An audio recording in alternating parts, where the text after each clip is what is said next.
Many times we only make life very complicated.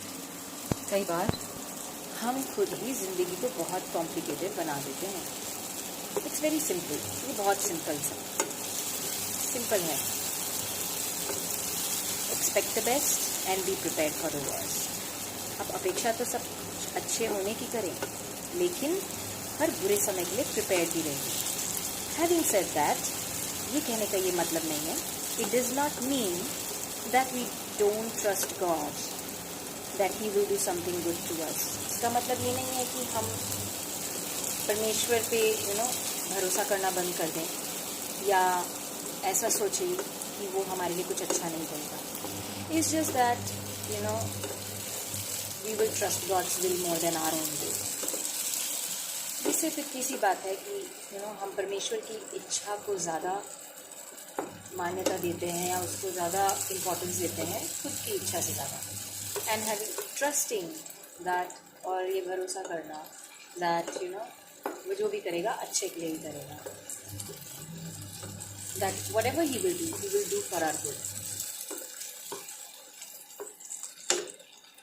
Just like while cooking, like you put all your efforts and think that your food will turn out good and yummy, and you expect the best, but sometimes it doesn't turn out to be that good.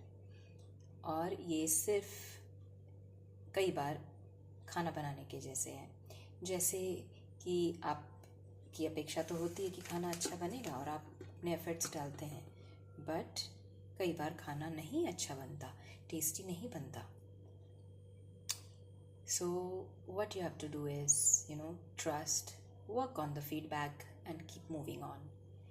आपको क्या करना है कि आपको सिर्फ feedback पे काम करना है. अगर कुछ गड़बड़ हुआ तो भी आपको सिर्फ आगे बढ़ते रहना है. Well, I just tasted and it's yummy. और मैंने अभी जस्ट टेस्ट किया तो ये यमी है. तो this has turned out good. और शायद this has about the practice or the number of times you invest, and again you make efforts to make it in a better way. और शायद ये सिर्फ उस प्रकार से है जैसे कि आप कोशिश करते रहते और कई बार अपने कोशिश को करते रहते हैं दिल से, और वो फाइनली अच्छा टर्न आउट हो जाता है. So yes, life is also like that. Expect the best and be prepared for the worst. आप एक्सपेक्ट तो करिए, लेकिन आप वर्स्ट के लिए भी प्रिपेयर्ड रहिए, क्योंकि God's plans are way far different than ours. और कई बार ऐसी चीज़ें होती है लाइफ में जो कि अनएक्सपेक्टेड हो जाती हैं, but remember that there is a purpose in everything.